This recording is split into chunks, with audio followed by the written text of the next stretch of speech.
Shri Ravindra Singh Bhati 5 minute में अपनी बात समाप्त करें।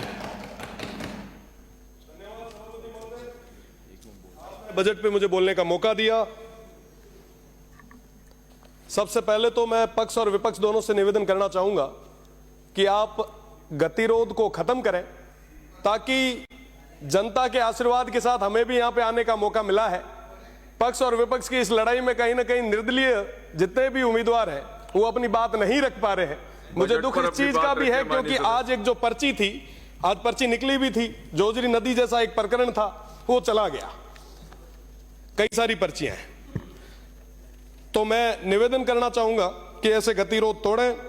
साथ ही साथ मैं प्रदेश की सरकार को बहुत बहुत धन्यवाद दूंगा कि उन्होंने अगासड़ी गंगापुरा में 2 नए जीएसएस हमें दिए, राजडाल की एक रोड दी, 15 करोड़ रुपए जो मरुस्थलीय इलाकों की रोडों के लिए दिए हैं, उसके लिए भी मैं धन्यवाद देता हूं।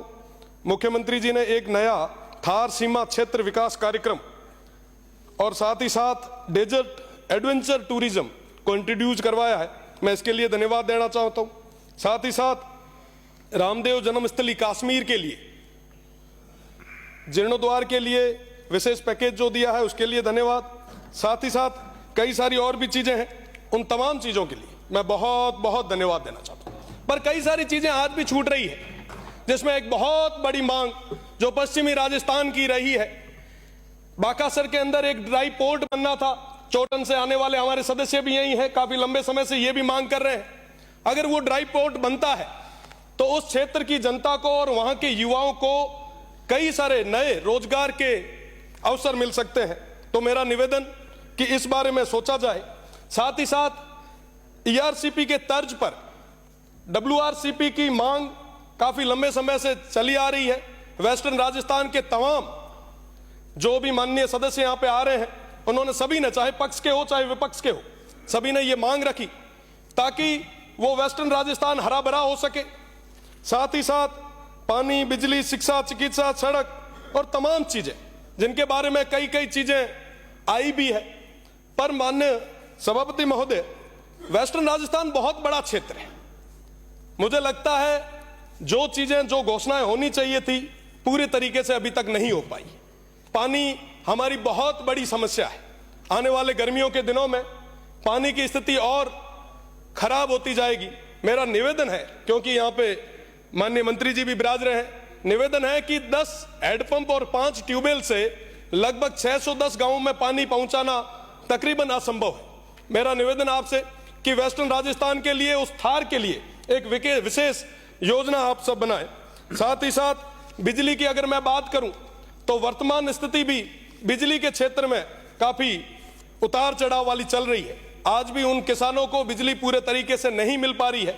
6 घंटों की बात हम कर रहे हैं, पर बड़े दुख के साथ कहना पड़ रहा है, पश्चिमी राजस्थान जो पूरे राजस्थान को कहीं ना कहीं जो बिजली देने में समर्थ है, आज दिया तले अंधेरा की स्थिति हो चुकी है।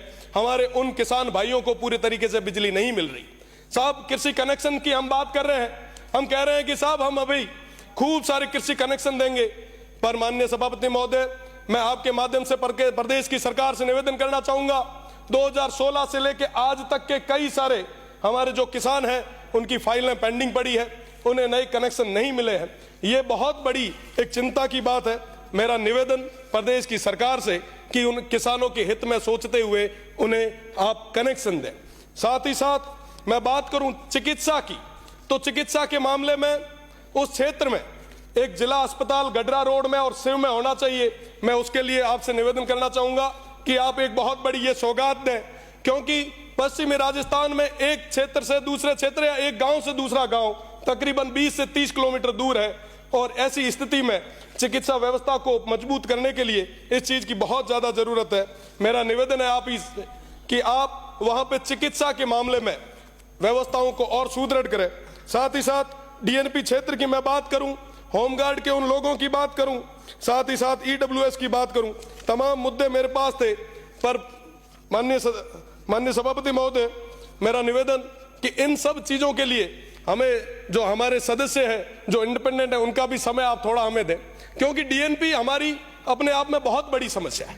डीएनपी के अंदर लगभग 118 गांव आते हैं। इस डिजिटल युग में भी वहां पे अभी तक नेटवर्क, वहां पे अभी तक पानी, बिजली और तमाम जो मूलभूत सुविधा है वो नहीं मिल पाई है। साहब, मेरा निवेदन कि डीएनपी की एक बार यात्रा हमारे माननीय मंत्रीगण करे, वहां की स्थितियां देखे, वाकई आपको लगेगा कि साहब ये बहुत पीछे है।